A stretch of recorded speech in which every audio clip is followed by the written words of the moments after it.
BJP ಶಾಸಕರ ಮಗ ಕಾಂಗ್ರೆಸ್ಸಿಗೆ ಜಾಯ್ನ್ ಆದರು. ನಾನು ಮಾತಾಡ್ತಾ ಇರೋದು ಯಲ್ಲಾಪುರದ ಬಿಜೆಪಿ ಶಾಸಕ ಶಿವರಾಮ್ ಹೆಬ್ಬಾರ್ ಬಗ್ಗೆ. ಅವರ ಮಗ ವಿವೇಕ್ ಹೆಬ್ಬಾರ್ ಮುಂಡಗೋಡದಲ್ಲಿ ನೂರಾರು ಜನ ಬೆಂಬಲಿಗರ ಜೊತೆಗೆ ಕಾಂಗ್ರೆಸ್ ಪಕ್ಷಕ್ಕೆ ಜಾಯ್ನ್ ಆದರು.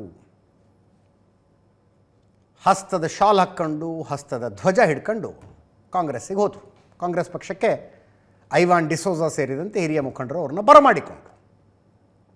ಬ್ಯಾಕ್ಗ್ರೌಂಡ್ ಗೊತ್ತಿದೆ ನಿಮಗೆಲ್ಲ. ಬಿ ಜೆ ಪಿಗೆ ನುಂಗಕ್ಕೂ ಆಗದು ಉಗುಳಕ್ಕೂ ಆಗದು ಅನ್ನುವ ರೀತಿಯಲ್ಲಿ ಬಿಸಿ ತುಪ್ಪ ಆಗಿರೋರು ಇಬ್ಬರು ಶಾಸಕರು.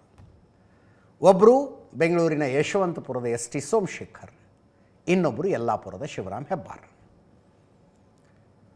ಸರ್ಕಾರ ಬೆಳೆಸಿದವ್ರ ಜೊತೆ ಹೆಂಗೆ ಹೋದ್ರಿ ಅಂತ ಡಿ ಕೆ ಶಿವಕುಮಾರ್ ಕುಮಾರಸ್ವಾಮಿ ಅವ್ರನ್ನ ಕೇಳ್ತಾರಲ್ಲ, ಹಾಗೆ ಸರ್ಕಾರ ಬೀಳಿಸಿದ 17 ಶಾಸಕರ ಪೈಕಿ ಇಬ್ಬರು ಕಾಂಗ್ರೆಸ್ನಿಂದ ರಾಜೀನಾಮೆ ಕೊಟ್ಟು ಬಿ ಜೆ ಪಿಗೆ ಬಂದು ಉಪಚುನಾವಣೆಯಲ್ಲಿ ಗೆದ್ದಂಥವರು.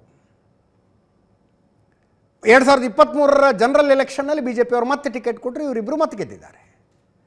ಗೆದ್ದಾಗಿನಿಂದ ಬಿ ಜೆ ಪಿ ಜೊತೆಗೆ ಒಂಥರ ಎಣ್ಣೆ ಸೀಗೆಕಾಯಿ.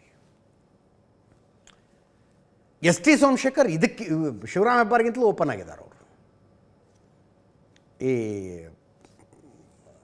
ಸಿದ್ದರಾಮಯ್ಯನವರು ಪಂಚ ಗ್ಯಾರಂಟಿಗಳ ಪೈಕಿ ಗೃಹಲಕ್ಷ್ಮಿಯನ್ನು ಜಾರಿಗೊಳಿಸೋದಕ್ಕೆ ಕಾರ್ಯಕ್ರಮ ಮಾಡಿದಾಗ ಕಾಂಗ್ರೆಸ್ಸಿನ ಶಾಸಕರುಗಳೇ ನಾಚಬೇಕು.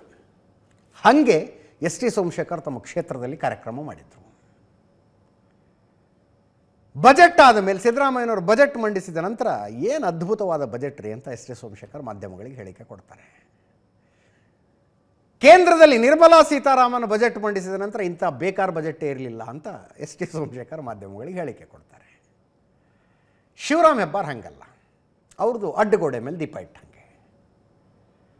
ಮೊನ್ನೆ ರಾಜ್ಯಸಭಾ ಚುನಾವಣೆ ನಡೆದಾಗ ಎಸ್ ಟಿ ಸೋಮಶೇಖರ್ ನಾನು ಆತ್ಮಸಾಕ್ಷಿಯ ಮತ ಹಾಕ್ತೀನಿ ಅಂತೇಳಿ ಬಂದು ಕಾಂಗ್ರೆಸ್ಸಿಗೆ ಓಟ್ ಹಾಕಿದ್ರು. ಏನು ಮಾಡ್ಕೊತಿರೋ ಮಾಡ್ಕೊಳ್ಳಿ ಅಂದಂಗಿದೆ ಅವ್ರದ್ದು ವರ್ತನೆ. ಬಿ ಜೆ ಪಿಯವ್ರಿಗೆ ಏನು ಮಾಡ್ಕೊತಿರೋ ಮಾಡ್ಕೊಳ್ಳಿ ಅಂತ. ಶಿವರಾಮ್ ಹೆಬ್ಬಾರ್ ಹಂಗಿಲ್ಲ, ಯಾಕೋ ಜ್ವರ ಡಾಕ್ಟ್ರು ಹೋಗಬೇಡ ಅಂದಿದ್ದಾರೆ ಅಂಥೇಳಿ ವೋಟಿಂಗಿಗೆ ಬರಲಿಲ್ಲ. ಒಂದು ಕ್ರಾಸ್ ವೋಟಿಂಗು, ಇನ್ನೊಂದು ಅಬ್ಸೆಂಟ್. ಏನು ಮಾಡ್ತಿರೋ ಮಾಡ್ಕೊಳ್ಳಿ ಅನ್ನೋ ಥರ ಇದು. ಈಗ ಮಗನನ್ನು ಕಾಂಗ್ರೆಸ್ಸಿಗೆ ಕಳಿಸಿದರು. ಪೊಲಿಟಿಕಲ್ ಲೆಕ್ಕಾಚಾರಗಳು ಏನು ಅಂತ ಅರ್ಥ ಆಗ್ತಾ ಇಲ್ಲ. ಅಂದರೆ ಮುಂದೆ ಏನು ಮಾಡಬೇಕು ಅಂದ್ಕೊಂಡಿದ್ದಾರೆ. ಈಗ ಬಿ ಜೆ ಪಿಯ ಜೊತೆ ಮನಸ್ಸು ಕೆಟ್ಟಾಗಲೇ ರಾಜೀನಾಮೆ ಕೊಟ್ಟು ಕಾಂಗ್ರೆಸ್ಸಿಗೆ ಸೇರ್ಕೊಂಡ್ಬಿಟ್ರೆ ಇವ್ರ ಕ್ಷೇತ್ರದಲ್ಲಿ ಉಪಚುನಾವಣೆ ನಡೀತವೆ. ಉಪಚುನಾವಣೆಗಳ ಲೋಕಸಭಾ ಎಲೆಕ್ಷನ್ ಜೊತೆಗೆ ಬಂದರೆ ಸಮಸ್ಯೆ ಆಗ್ಬಿಡುತ್ತೆ. ಲೋಕಸಭಾ ಎಲೆಕ್ಷನ್ನು ಮೋದಿ ಅಂತ ಆಗ್ತಿರುತ್ತೆ. ಅದರ ಜೊತೆಗೆ ಇವರವರು ವಿಧಾನಸಭೆಗಳಲ್ಲಿ ಉಪಚುನಾವಣೆಗಳು ನಡೆದುಬಿಟ್ರೆ ಆ ರಿಸ್ಕ್ ತಗೊಳ್ಳೋದು ಬೇಡ ಅಂತ ಇಬ್ಬರು ಅಂದ್ಕೊಂಡ್ರು. ರಾಜೀನಾಮೆ ಕೊಟ್ಟಿಲ್ಲ ಅವರು. ಕೊಡೋ ಯೋಚನೆಯಲ್ಲಿ ಇದಾರೋ ಇಲ್ವೋ ವಿ ಡೋಂಟ್ ನೋ, ಗೊತ್ತಿಲ್ಲ. ಬಟ್ ಇಬ್ಬರೂ ಕೂಡ ಟೆಕ್ನಿಕಲಿ ಬಿ ಜೆ ಪಿಲಿದ್ದಾರೆ. ಬಿ ಜೆ ಪಿ ಹೇಳ್ಕೋಬೋದು 66 ಶಾಸಕರು ನಮಗೆ 64 ಇರೋದು. ಇವರಿಬ್ಬರು ನೀವು ಯಾವ ಬಿ ಜೆ ಪಿ ಏನು ಹೇಳಿದ್ರು ಅದಕ್ಕೆ ಕೈ ಎತ್ತವರಲ್ಲ, ಬಿ ಜೆ ಪಿ ವಿಪ್ ಕೊಟ್ಟರೆ ಅದನ್ನು ಪಾಲನೆ ಮಾಡುವವರು ಅಲ್ಲ. ಬಿ ಜೆ ಪಿ ಉಚ್ಚಾಟನೆ ಯಾಕೆ ಮಾಡೋದಿಲ್ಲ ಅಂದರೆ ಅವರಿಗೆ ದಾರಿ ಕ್ಲಿಯರ್ ಆಗಿಬಿಡುತ್ತೆ. ಉಚ್ಚಾಟನೆ ಮಾಡಿದ್ರೆ ರೋಗಿ ಬಯಸಿದ್ದು ಹಾಲು ಅನ್ನ, ವೈದ್ಯ ಹೇಳಿದ್ದು ಹಾಲು ಅನ್ನ ಅಂತಾರಲ್ಲ, ಹಂಗಾಗ್ಬಿಡುತ್ತೆ. ಇಂಥ ಸಂದರ್ಭದಲ್ಲಿ ಶಿವರಾಮ್ ಹೆಬ್ಬಾರ್ ಮಗನನ್ನು ಕಾಂಗ್ರೆಸ್ಸಿಗೆ ಕಳಿಸಿದ್ರು. ವಿವೇಕ್ ಹೆಬ್ಬಾರ್ ಕಾಂಗ್ರೆಸ್ಸಿಗೆ ಜಾಯ್ನ್ ಆದರು. ಇದರ ಅರ್ಥ ಏನು? ಯಾಕೆ? ಕ್ಷೇತ್ರದ ಜನರಿಗೆ ಮೆಸೇಜ್ ಕೊಡೋದಕ್ಕೆ. ನಾನು ಬಿ ಜೆ ಪಿಯಲ್ಲಿದ್ದೀನಿ ಅನ್ಕೊಂಡು ಲೋಕಸಭಾ ಚುನಾವಣೆ ನೀವು ಬಿ ಜೆ ಪಿಗೆ ಓಟ್ ಹಾಕಬೇಡಿ ಅಂತ. ಈ ಸಲ ಮಾಜಿ ಸ್ಪೀಕರ್ ವಿಶ್ವೇಶ್ವರ ಹೆಗಡೆ ಕಾಗೇರಿ ಉತ್ತರ ಕನ್ನಡಕ್ಕೆ ಬಿ ಜೆ ಪಿ ಕ್ಯಾಂಡಿಡೇಟು. ಕಾಗೇರಿಗೆಲ್ಲ ಇವರು ಸಪೋರ್ಟ್ ಮಾಡೋ ಪ್ರಶ್ನೆನೇ ಇಲ್ಲ. ತಮ್ಮ ಕ್ಷೇತ್ರದ ಯಲ್ಲಾಪುರ ಕ್ಷೇತ್ರದ ಜನರಿಗೆ ಇವರು ಮೆಸೇಜ್ ಕೊಡಬೇಕಾಗಿದೆ. ಈಗ ಎಸ್ ಟಿ ಸೋಮಶೇಖರ್ ಅಂತೂ ಬಹಿರಂಗವಾಗಿ ಕಾಂಗ್ರೆಸ್ ಪರವಾಗಿ ಪ್ರಚಾರನೇ ಶುರು ಮಾಡ್ಕೊಂಡಿದ್ದಾರೆ. ಶಿವರಾಮ್ ಹೆಬ್ಬಾರ್ ಆ ಹಂತಕ್ಕೆ ಹೋಗಿಲ್ಲ.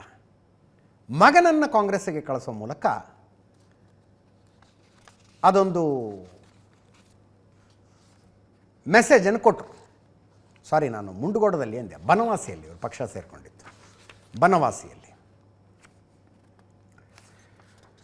ಬನವಾಸಿಯಲ್ಲಿ ಪಕ್ಷ ಸೇರಿಕೊಂಡ ನಂತರ ವಿವೇಕ್ ಹೆಬ್ಬಾರ್ ಮಾತಾಡಿದ್ರು. ಕಾಂಗ್ರೆಸ್ನಲ್ಲಿದ್ದವ್ರು ಯಾವುದೋ ಕಾರಣದಿಂದ ಬಿ ಜೆ ಪಿಗೆ ಸೇರಿದ್ವಿ. ಯಾವ ಕಾರಣ? ಆಪರೇಷನ್ ಆಗಿತ್ತು ರೀ, ಮಂತ್ರಿ ಮಾಡ್ತೀವಿ ಬನ್ನಿ, ಉಪಚುನಾವಣೆ ಜವಾಬ್ದಾರಿ ನಮ್ಮದು ಅಂತ ಹೇಳಿದರು. 2023 ಚುನಾವಣೆಯಲ್ಲಿ ಟಿಕೆಟ್ ಕೊಡ್ತೀವಿ, ಮಾತುಕತೆಗಳಾಗಿದ್ವು. ಕಾಂಗ್ರೆಸ್ನಲ್ಲಿದ್ದವರು ಯಾವುದೋ ಕಾರಣದಿಂದ ಬಿ ಜೆ ಪಿಗೆ ಸೇರಿದ್ವಿ. ಆದರೆ ನಾಯಕರು ಕಾರ್ಯಕರ್ತರನ್ನು ನಡೆಸಿಕೊಂಡ ರೀತಿ ಸರಿಯಿಲ್ಲ. ಕಾರ್ಯಕರ್ತರ ಒತ್ತಾಯದ ಮೇಲೆಗೆ ಕಾಂಗ್ರೆಸ್ ಸೇರ್ಪಡೆ ಆಗಬೇಕಾಯಿತು. ಲೋಕಸಭೆ ಚುನಾವಣೆಯಲ್ಲಿ ಅಂಜಲಿ ನಿಂಬಾಳ್ಕರ್ರನ್ನು ಗೆಲ್ಲಿಸಬೇಕು ಅಂತ ಹೇಳಿದ್ರು. ಪ್ರಹ್ಲಾದ್ ಜೋಶಿ ಅವ್ರದ್ದು ಅವರ ಪ್ರತಿಕ್ರಿಯೆ ಕೇಳಿದ್ರೆ ಬಿ ಜೆ ಪಿಗೆ ದ್ರೋಹ ಮಾಡಿದ್ದಾರೆ ಶಿವರಾಮ್ ಹೆಬ್ಬಾರು. ಶಿವರಾಮ್ ಹೆಬ್ಬಾರ್ ಮಗ ಕಾಂಗ್ರೆಸ್ಗೆ ಹೋಗಿರೋದು ನಮಗೇನು ಆಶ್ಚರ್ಯ ಅಲ್ಲ ಅಂದರು. ಕೇಳಿಸ್ಕೊಳ್ಳಿ. ಒಂದು ಪಕ್ಷದಿಂದ ತೊರೆದು ಇನ್ನೊಂದು ಪಕ್ಷಕ್ಕೆ ಹೋಗ್ಬೇಕಾದ್ರೆ ಹಲವಾರು ರೀತಿಯ ಹಲವು ಸ್ತರಗಳ ನೋವುಗಳು ಸಮಸ್ಯೆಗಳು ಇರ್ತವೆ. ನಮ್ಮ ಕಾರ್ಯಕರ್ತರಿಗೆ ಮತ್ತು ನಮಗೆ ನಮ್ಮ ತಂದೆಯವ್ರನ್ನ ಸಂಘಟನೆಯಲ್ಲಿ ನಡೆಸ್ಕೊಂಡಂಥ ರೀತಿಗೆ ನಮಗೆ ಸಮಾಧಾನ ಇಲ್ಲ. ನಮ್ಮ ಕಾರ್ಯಕರ್ತರಲ್ಲಿ ವಿಶೇಷವಾಗಿ ಬಹಳಷ್ಟು ಆಕ್ರೋಶಗಳು ನಮ್ಮ ಕಾರ್ಯಕರ್ತರ ಲೆವೆಲಲ್ಲಿ ಇತ್ತು. ಭಾಳಷ್ಟು ತಿಂಗಳಿಂದ ನಮ್ಮ ಕಾರ್ಯಕರ್ತರಿಂದ ಒತ್ತಡ ಆದಷ್ಟಿಂದ ಭಾಳಷ್ಟು ದಿನಗಳ ವಿಚಾರ ವಿನಿಮಯ ಮಾಡಿ ಕಾರ್ಯಕರ್ತರ ಒತ್ತಾಸೆಯಂತೆ ಅವರ ಒಕ್ಕೊರಲಿನ ನಿರ್ಣಯದಂತೆ ನಾವಿವತ್ತು ಕಾಂಗ್ರೆಸ್ ಪಕ್ಷ ನಾವೆಲ್ಲ ನಮ್ಮ ಶಿವರಾಮ್ ಹೆಬ್ಬಾರ್ ಅವರ ಪುತ್ರ ಇವತ್ತು ಕಾಂಗ್ರೆಸ್ ಸೇರ್ಪಡೆಗೊಂಡಿದ್ದಾರೆ.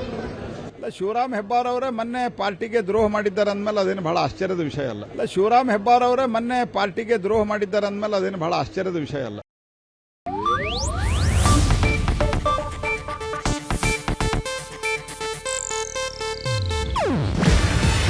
ಇದು ಏಷ್ಯಾನೆಟ್ ನ್ಯೂಸ್ ನೆಟ್ವರ್ಕ್ ಪ್ರಸ್ತುತಿ.